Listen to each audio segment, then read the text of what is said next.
Hello everyone. तो री exam या फिर improvement exam class 12th Maharashtra board का जो भी बच्चे दे रहे हैं, तो ओसीएम का पेपर अभी 2026 का री एग्ज़ाम का जिन भी बच्चों का है, तो उनके लिए मैं यहाँ पे इम्पोर्टेंट क्वेश्चंस दे रही हूँ और ये गारंटी देती हूँ कि इन क्वेश्चंस को छोड़ के कुछ भी दूसरा नहीं आएगा। बस आपको यही करना है। मैंने आपको एमसीक्यूज के लिए क्या करना है, मतलब कि ऑब्जेक्टिव्स के लिए आपको क्या करना है ऑलरेडी बता दिया है। प्रीवियस ईयर के क्वेश्चन पेपर में से 3-4 साल के क्वेश्चन पेपर में से जो एमसीक्यूज हैं, जो ऑब्जेक्टिव्स हैं 20 मार्क्स के, वो कर लो, ठीक है। उसके बाद अभी आपको ये 12 मार्क्स मिल सकते हैं अगर आप ये डिस्टिंग्विश करते हो तो। और यहाँ पे बहुत बहुत कम क्वेश्चंस देने वाली हूँ मैं, तो उसमें से ही आएगा, बाहर से कुछ भी नहीं आएगा। आप चाहे तो एसपी के पेपर का भी देख सकते हो। मैंने जो जो डिस्टिंग्विश वगैरह दिए हुए थे, बच्चों ने बताया कि सब कुछ उसमें से था, बाहर का कुछ भी नहीं आया हुआ था। तो आप ये करके जाओ, 100% आपका अच्छा स्कोर होगा, ठीक है। तो यहाँ पे मैं बताती हूँ कौन कौन से डिस्टिंग्विश आपको करना है। और हाँ, एक बात कि जब आपका पेपर होगा ओसीएम का, तो मुझे सेंड कर देना, ठीक है। मेरे इंस्टाग्राम अकाउंट तड़वल अकेडमी 1010 पे मुझे जो है पेपर आपका सेंड कर देना, मुझे एनालिसिस करने के लिए। और एक बात कि अगर आपने अभी तक तड़वल academy 9th and 10th Maharashtra को सब्सक्राइब नहीं किया है तो सब्सक्राइब करो, वहाँ पे मैं लाइव आते रहती हूँ, आप अपने डाउट्स को वगैरह पूछ सकते हो, ठीक है।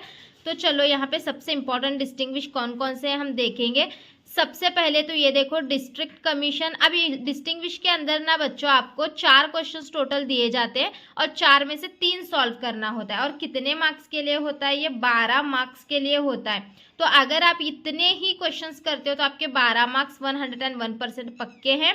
आपको कितना कितना लिखना है इसके अंदर देखो, वो भी बताती हूँ।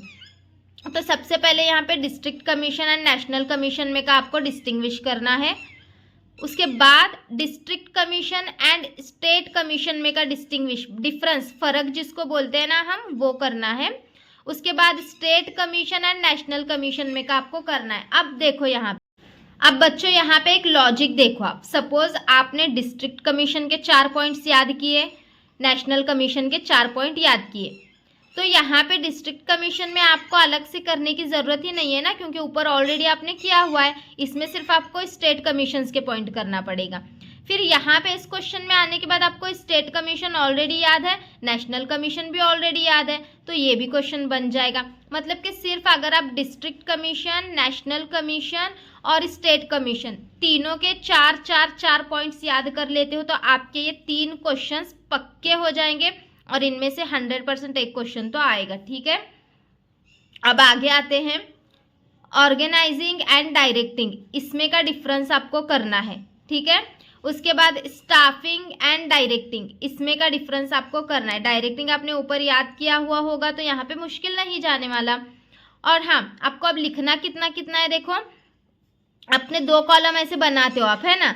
तो इधर साइड और इधर साइड ऐसे 2 कॉलम आपके रहते हैं। तो इस साइड 4 पॉइंट, इस साइड 4 पॉइंट, इतना लिखोगे आपके यहाँ पे एक क्वेश्चन के 4 में के 4 मार्क्स आपको आराम से मिल जाते हैं। तो ऐसा आपके 3 क्वेश्चन अटेम्प्ट करने पे 12 मार्क्स हो जाएंगे। और हाँ, अगर आप ये क्वेश्चंस कर लेते हो ना, तो आपको जो 2-2 मार्क्स के क्वेश्चंस आते हैं ना, उसमें भी बहुत हेल्प होगी। तो वहाँ पे भी आपको 2-2 मार्क्स में भी मार्क्स मिल जाएंगे अगर आप ये क्वेश्चंस करते हो तो, ठीक है। स्टाफिंग एंड डायरेक्टिंग का किया। उसके बाद प्लानिंग एंड कंट्रोलिंग करना है। उसके बाद डायरेक्टिंग एंड कोऑर्डिनेटिंग करना है। देखो डायरेक्टिंग का कितने बार है, तो डायरेक्टिंग एंड कोऑर्डिनेटिंग का डिफरेंस करना है आपको। उसके बाद आगे चलते हैं।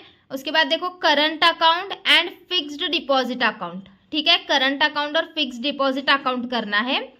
उसके बाद नीचे यहाँ पे देखो, road transport and water transport में का डिफरेंस करना है आपको। उसके बाद next, life insurance and fire insurance में का डिफरेंस करना है।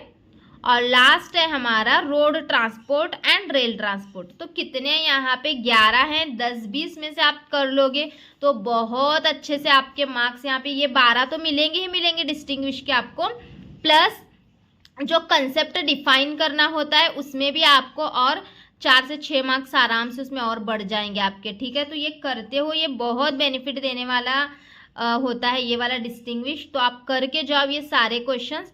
आज का दिन है, अभी कल का भी दिन है, तो अच्छे से कर लेना, आप आराम से इजीली अच्छा स्कोर कर सकोगे, ठीक है।